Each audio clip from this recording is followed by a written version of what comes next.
Give us a little of your backstory. How'd you go from a career in tech and semiconductors into doing what you're doing today? So I started my career actually as an electrical engineer, designing microprocessors back in the 1980s, and did that through the 80s, 90s, and well into the 2000s. Also learned that the semiconductor industry is a tough business, because if you are looking to do something significant in that space, the minimum increment you need is 50 million, and maybe in 5 years it'll make you a profit, and maybe in year 6. And that really got you into switching into real estate. You've gone full speed in real estate, right? And where did the book come in? When did you write the book? It's a very funny story. So over the time period, I actually developed a relationship with a gentleman named George Ross. I ended up doing an interview with the real estate guys on their radio show. And my business coach said to me, "Victor, there's a book in your interview."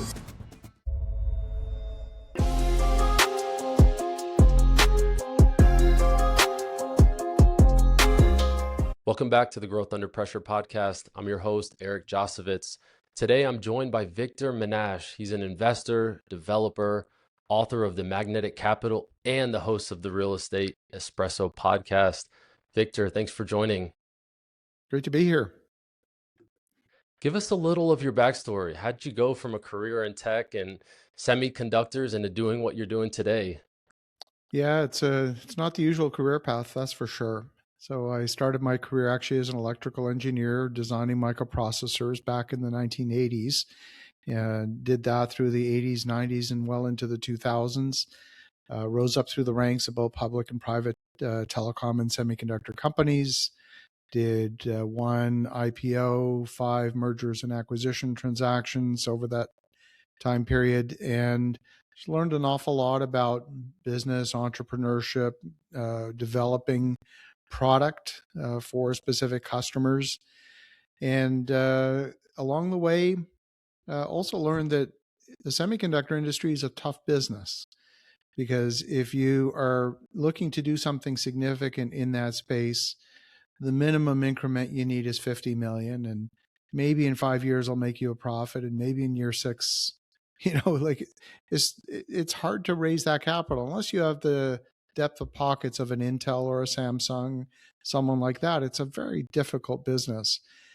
And really came to that realization right around 2008, 2009. You might remember there was something going on at that time. And said, you know what? Unless I can really be a Samsung or someone like that, what other industry could I focus on where it's not a monopoly or a duopoly or something like that, and you have a realistic shot at growth on what you're doing? And this is where I landed in the world of real estate investing. So it's Wow. yeah. Did you jump into real estate right during that recession and buy up some real estate for a discount? Pretty much, yeah. In fact, well, I started in Canada, doing some projects that were well within, I would say they were good. They were not outstanding. In fact, I started in 2006. So I started before I made that hard left turn. But then, 2008, 2009 came along and saw the opportunity in the US. Canada really missed the 2008 recession largely. And so we were mostly insulated from it. And, that's really made that I really saw it as the opportunity of a lifetime. That's and incredible. which it was. Yeah. And that really got you into switching into real estate, and you've gone full speed in real estate, right? And where did the book come in? When did you write the book? Interesting. So it was kind of funny. I had just done an interview. It's a very funny story. So over the time period, I actually developed a relationship with a gentleman named George Ross. George used to be an executive vice president in the Trump organization long before, Donald was a politician. George was on The Apprentice and Celebrity Apprentice, and really became an advisor. And we were doing an interview in his living room, and I ended up doing an interview with the real estate guys on their radio show. And my business coach said to me, "Victor, there's a book in your interview." I said, yeah, but I'm busy working on another book. He said, no, you got to write this one. Because what I talked about in that particular interview were some of the principles that I learned on capital raising specifically in the tech industry. And I discovered that they were universal. Just needed to relearn it in the world of real estate investing. When I did, I found that in many respects it was easier because we're talking about things that are far more proven than what is in the world of technology, where not only are you looking to develop a business, but you're also looking to develop a market. So you're compounding market risk on top of business risk. And so that's why one of the reasons why your chances of success become vanishingly small in the tech industry. Real estate's much more predictable. And so really just saw that as the opportunity. And I basically took what I learned in the tech industry and simply applied it to the world of real estate because the concepts are the same. Talk to me about capital raising. You wrote a book. Now, I mean, from the beginning, you've raised capital in different industries. What are the ins and outs of capital raising, and what's the trick, and how'd you get started in it? It started really organically because even within a company, you're competing for resources. If you have a project that is looking for resources, whether it's R&D staff, whether it's money, whatever it might be, those things are necessary. And so really learned how to pitch a project, even internally within a major Fortune 500. And then from there, doing it externally, once we did the IPO, did a few private placements. The M&A deals were also very similar. I just learned that there was a fundamental fit between the goals for the project and the goals for the money. And if that fit is there, and a whole bunch of other things, but that one is key. I really broke it down into 5 principles. Number one, you have to develop a relationship with the money. People are not going to invest with folks that they have no connection with. Number 2, you've got to have trust. And it's not just, are you dealing with an honest person? It's the whole psychological contract of trust. Have you, can I trust you with commitments? Can I trust you to put together a good team? Can I trust you to execute the plan? All these different elements, all these different layers go into that psychological contract of trust. What's your track record? Show me you've been successful. And if you don't have that track record, who are you aligned with? Who does have that track record that brings that experience and is part of your team? Number 4, you got to have a compelling opportunity. That's what most people lead with. They think, okay, I've got a deal. It's all about the deal, but it's not. And then finally, is that alignment there between the goals of the money and the goals of the project? And that's a whole laundry list of things like what's the, how long is the money going to be tied up for? What's the rate of return? What's the risk? What's the security? What's the control structure? What's the tax consequence? All of these different layers to that. And it can be seductive because if you don't have a perfect fit for that investment mandate, it's not going to work. Something that almost works doesn't. So it can be seductive if you think we're so close, it's almost working. Well, it doesn't, sorry. And so it's really just gaining that understanding. And when you have that, and if all of those elements are in place, then actually raising the money is relatively easy. From my experience in fundraising, there's usually a forecast involved that never gets hit. I've seen so many forecasts that show a grandiose vision or an aggressive, profit from that investment. And while some outperform or they hit, the majority of them don't get close. So when you say trust and relationships are what the investment is based on, you're absolutely right, because people want to know that even, the forecast that they're showing you is going to come to fruition and that they're putting their money in the right place.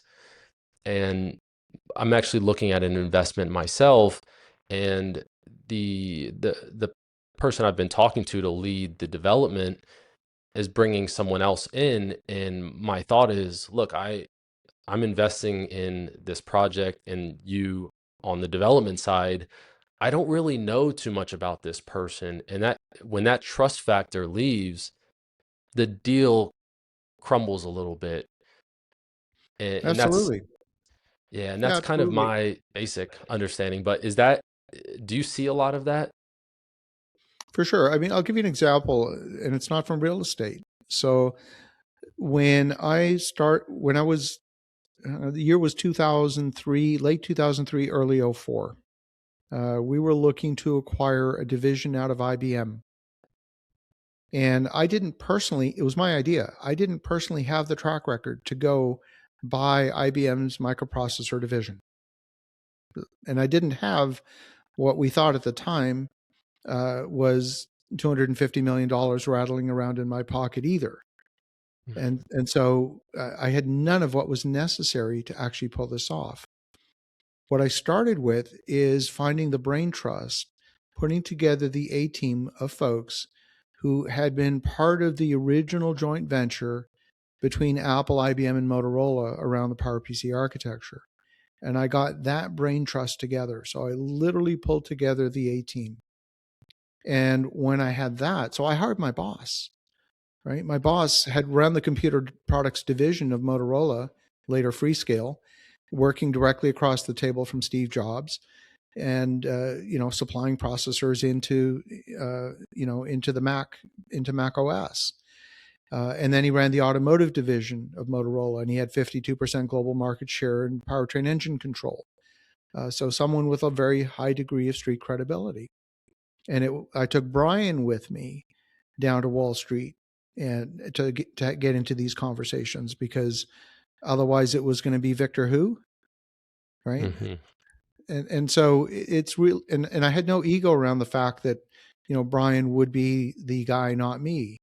And yes, here's a guy in his early 60s. He didn't want another career, but he was willing to do another project. And, that would eventually translate into a succession plan for me. Now, it didn't work out that way, as it turns out. We ended up losing the bid to another company out of California that paid $100 million more than us, and they scooped it out from underneath us. But then a couple of weeks later, I approached the CEO of that company and said, basically told him straight up, I said, what are you doing? Like, you bought this thing, but you don't have any expertise. You know nothing about this business. And so, long story short, he ended up acquiring our company to run that newly acquired division that he stole from us.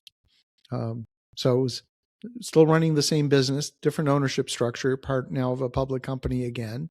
But you never know how it's going to go. Right? Wow. So you weren't quite inexperienced, but you lacked the deep knowledge that it took to at that level. I lack the track record that someone would write me a check for, $150 million and say, okay, Victor, call us in 5 years when you've. Right? Yeah. And how did you throw together the A team, with your experience? It was funny because I knew all the individuals, had decent relationships with them.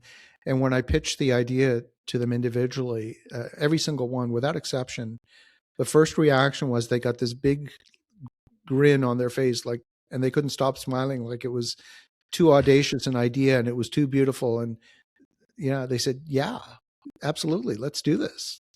So Wow. it was an easy sell. It was an audacious idea, and it was based on sound principles, which was that, of course, at that particular time, IBM had made some changes internally that we knew about, where they had taken their A team and moved them off of those microprocessors in order to service three other customers. One of them was Nintendo with the Nintendo Wii.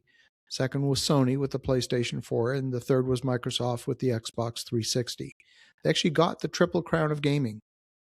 All three processors were supplied by IBM as custom chips done by IBM.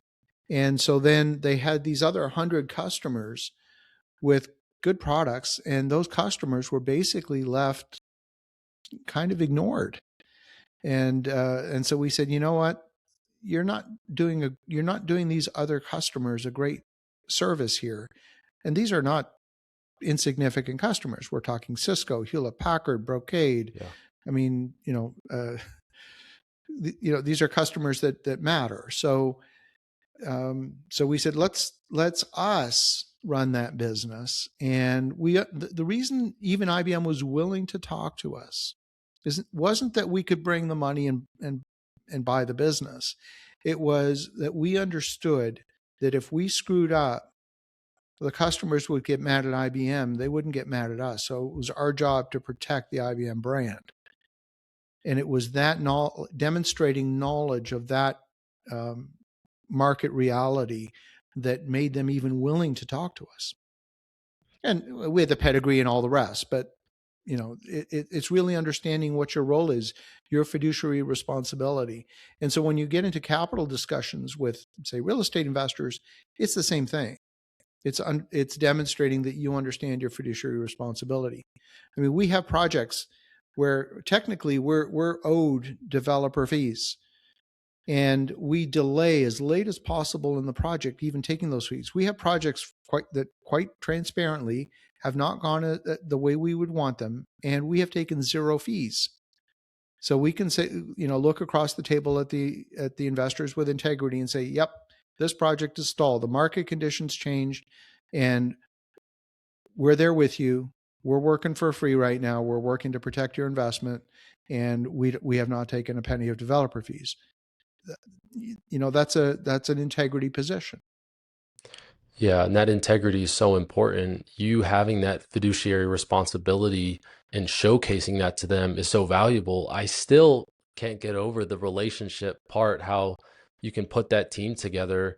And is it safe to say that building relationships from early on are more important than the education? It's the fake it till you make it principle, but maybe it's a principle, No, it's but not. It's not fake it till you make it. It's just develop genuine relationships. And yeah. I've had this demonstrated to me so many different times because there's many different forms of capital. There's the financial capital is money that's in your bank account.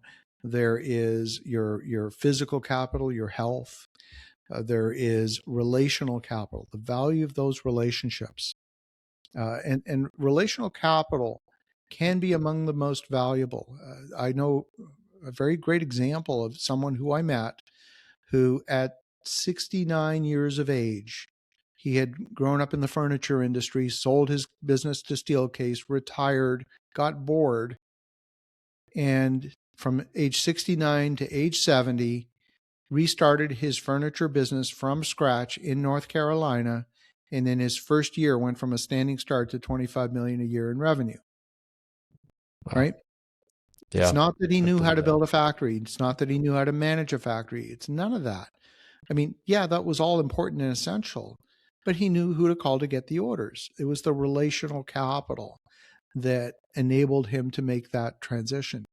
You've, I'm sure, heard the stories of folks who went broke or lost half their money in a divorce and a year later made it back. It's Mhm. because they had that relational capital. Yeah, and reputation. Sure. Yeah, I've heard a couple billionaires, one in the aviation industry that, was asked, if you lost everything today, would how long would it take for you to build it back up? And he's like, with the relationships that I've made, I can get back to, hundreds of millions pretty fast, Right. which is super valuable. Now, let's fast forward to today. I know you're working on some development, investment in real estate. What does life look like right now between all of that, your podcast, and everything else that's on your plate? Life is busy. I will say that. Oftentimes people look at what you're doing and they think that from the outside it looks easy and you're an overnight success, and none of that's true. It's not easy. Nothing is overnight. It's hard work every single day, and it's just relentless resourcefulness. Every project has problems, figuring it out, coming up with creative solutions, and it's just relentless. That's just the nature of business. I don't care what the industry is. When people tell you that it's easy, no, sorry, it's not. What do you say about work-life balance? Because I hear both sides. One, Yep. there's no such thing as work-life balance, and the others are like, well, nowadays with the ability to work remote and anywhere in the world, you can have a balance.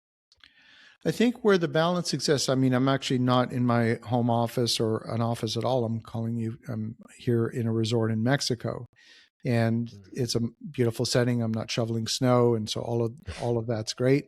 But today I had 4 hours of conference calls, and my wife was at the beach, and I feel terrible about that. So, and yet I had to make a priority decision that, these items have deliverables that are on critical timelines. I'm delegating as much as I can. So I'm not in meetings all day long, but I'm in more meetings than I want to be. It's just the reality. Hmm. What takes up most of your time? We have a strong team. So I would say the vast majority of my time is involved in problem solving. And if you think about it, it actually makes sense, because if you know everyone's heard of the 80-20 rule. Mm-hmm. 80-20 rule in this context means that the senior management is spending 80% of their time managing exceptions, things that are not routine, that don't fit the rule book, that involve some kind of problem solving. I mean, imagine for a moment if every time a flight was delayed, it bubbled up to the top of the house and the chairman of American Airlines had to get involved. I mean, it'd Mm-hmm. be insane, right? So, as businesses grow and become more mature, they develop systems, of course, and then systems for exceptions, and then systems for exceptions of exceptions, and so on. So not every decision bubbles to the top of the house. And, our business is no different. And yet the stuff that does come to me is stuff that either didn't go right, or, whatever it might be, or there's some exception. What do we do in this circumstance? And, we have to figure it out. Yeah, and you got to address those. So just to Yeah. summarize, 80% of your time is for strategic, growth-driven aspects of your role that add value, working on the business instead of in the business. And then 20% of your time is exceptions, operational stuff, and Some jumping days it's the in if you opposite. have to. Some days it's the opposite. For example, I spend a lot of my time in relationship building, developing new relationships, deepening relationships, but also working with the team. And okay, Victor, how do we solve this problem? Okay, the lender is saying this. How do we overcome that constraint? It's just coming up with all these different creative solutions for problems as they occur. Yeah, there's this notion nowadays that you can put your money into a passive investment and sit back and go sip your Mai Tai in Tulum, but it's not as straightforward as that. Never There's is. No. yeah. Um, so tell me about we always ask our guests about this growth under pressure moment. That's the meat and potatoes of the podcast. Can you tell me about a time in your career when maybe it was a dark moment or just a high pressure moment and you weren't sure how things would turn out, and walk me through what happened? Oh my gosh, there's so many. I can think about, I'll start with a small one.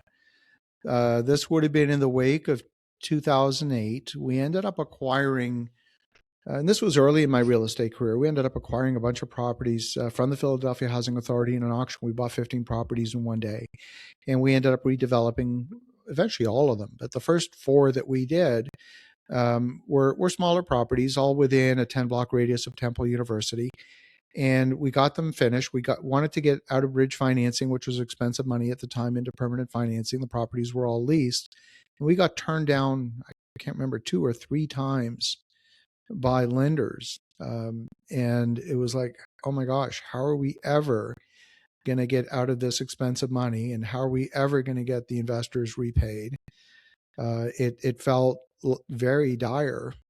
In the end, we ended up getting a bank loan from a traditional bank. It was a 20-year amortization instead of 25, and it was a little more expensive interest rate than we hoped for. But in the end, it was more important to get it done than to get the most optimal interest rate. And in the end, it all worked out. Rents increased. Inflation does its magic. So rents increase faster than your expenses.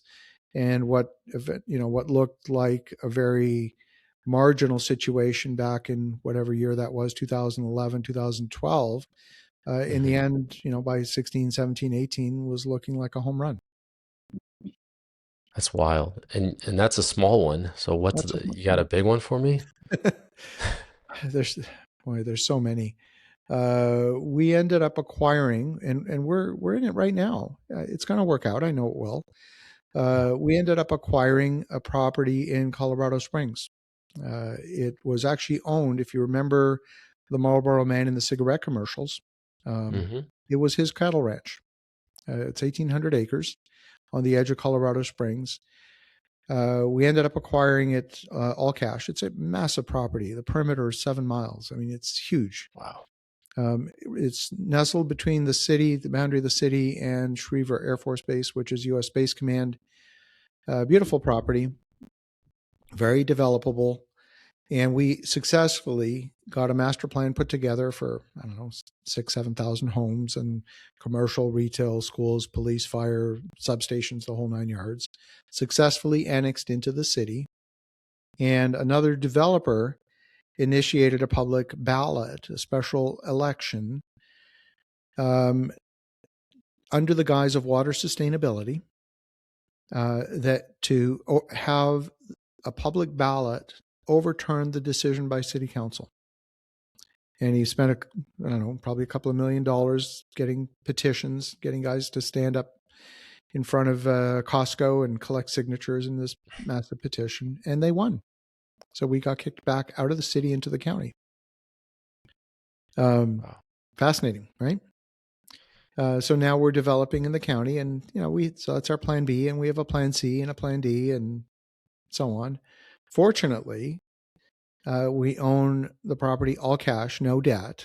If we were having to service a $20 million loan every month, that'd be a very different picture.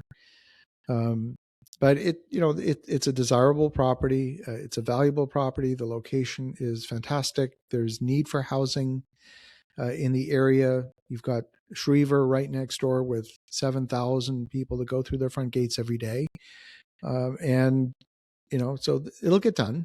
But that's an example that sometimes things don't go the way you want, despite your best efforts.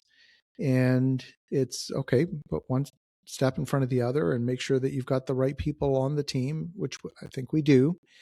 And just keep moving it forward and maintain the focus, the eye on the prize, which is first and foremost safety for investors, and second, the rate of return that you want to deliver to them. And when you're facing a big decision or problem like that, don't want to call it a problem, how do you think it through? What's your process so you can move forward without freezing it up? Yeah, it's a good question. I mean, I think it's the recognition that there's always a solution, is number one, and just being resourceful. Pulling the team together. Okay, what can we do? What can we do? What can we do? Multiple alternatives. Yep. Always look at multiple alternatives. Develop relationships with folks. We have developed relationships in the case of our Colorado Springs project, folks that have a lot of experience developing large master plan communities. And so, one of my favorite examples, there's actually a book about a ranch called Irvine Ranch that today is the modern day city of Irvine. And the story of Irvine Ranch, I actually interviewed the author of the book on my podcast. Fascinating story. And when you think about the time that took from the initial idea to the actual incorporation of the city, it was almost 50 years. I mean, now it's a bigger project than ours. It's 90,000 acres at the beginning, but I'm thinking through, because we're doing the financial modeling, and I'm thinking through the pro forma, and I'm going, well, what financial model would you have put together at the beginning that would be even remotely close? Like just talk about the devaluation of the dollar over that time period. Like none of it would even remotely resemble what was originally written down uh, I'm sure on a legal pad, because of course Excel didn't exist in those days.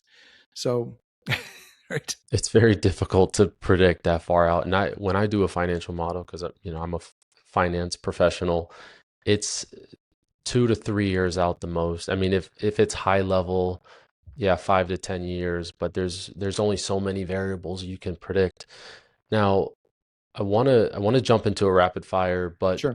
before I do that, I want to, I'm always curious about the early days, where you came from, how you got to be a successful entrepreneur. Was there one person or lesson or experience that shapes how you operate today? Probably. And it's an interesting one because it's someone, well, it's two people. It's one I never met, and that's my grandfather. So my grandfather was an inventor, an entrepreneur. He had 60 some patents, which I actually still have in a drawer, in a file drawer at home. He Wow. invented remember the IBM Selectric typewriter with that ball concept, the daisy wheel? He Mm-hmm. invented that. Yeah. Yeah. Wow. Right. And so I never met him, but my mom imprinted upon me the notion that you can be anything you want. And she kept using him as an example. My mom was the second woman in history to graduate in architecture from Cornell University. She worked on numerous landmark towers in Manhattan. And so whenever I go into the city, I'll take pictures of the Pan Am building, now the MetLife building on top of Grand Central, or I'll go into the Pierre Hotel and see what has changed. She designed the ballroom extension of the Pierre and a whole bunch of other amazing places in New York. And it's just instilled in me that, yeah, just it, figure it out, Yeah, I think there's always that person that comes along and removes the ceiling. And for me, I had a ceiling. I won't specifically name who put that ceiling over my head, but my wife came in and she removed it. And, if I told you about the things that came from that, just opening your mind up and removing that ceiling, it's incredible. Love to hear that. Real quick, rapid close. What is one metric you check every single week without fail? I look at interest rates. I look at interest rates. We look, as you know, I host the Real Estate Espresso podcast, a daily show 7 days a week. So I'm looking to see what engagement we're getting. So work with our marketing team to see look at some of the marketing metrics. We're looking at how we're progressing. Our entire executive team looks at our business metrics every week, absolutely every week. Tuesday morning, 9 a.m. First 10, 15 minutes of that meeting is going through all the business metrics for the quarter, for the month, for the year. That's great. That's better than 95% of businesses out there. And I may be a little bit aggressive on that number. You mentioned the Irvine, Texas book. Name No, that we Irvine, can California. Irvine, Challenge. California. That's Yeah, right. yeah. We can use that one, or give me one book or podcast that you'd recommend most to people dealing with pressure, or just something that people can lean on. Dealing with pressure. My mentor is a gentleman named George Ross. He's 98 years of age. We just had his 98th birthday party. We had a little Zoom birthday celebration for him a few weeks ago. And he wrote a book. He taught negotiation at the law school at NYU for 22 years. And his book, called Trump Style Negotiation, he was executive vice president in the Trump organization, was based on his course syllabus from when he taught negotiation at the law school at NYU. And so that's the playbook. Honestly, it's the playbook. So if you really want to understand negotiation at a deep level and to break free from the shackles and the constraints that often are imposed, that would be a great book. Now, unfortunately, it's out of print. You may have to buy a used copy off of eBay, but it's absolutely worth the read. Okay, great. Finish this sentence for me. A founder or investor under pressure should always. Founder under pressure or investor under pressure should always attract the best people, because those with the best people win. That's great. Victor, this was great having you on. Really enjoyed our conversation. Thank you so much for joining. Thank you, Eric. That's it for today's episode of Growth Under Pressure. I'm Eric Josowitz from Adapt CFO, and I hope these insights help you tackle your biggest scaling challenges. If you want to help other founders find the show, give us a quick follow or a share. Thanks for listening, and I hope to catch you next time.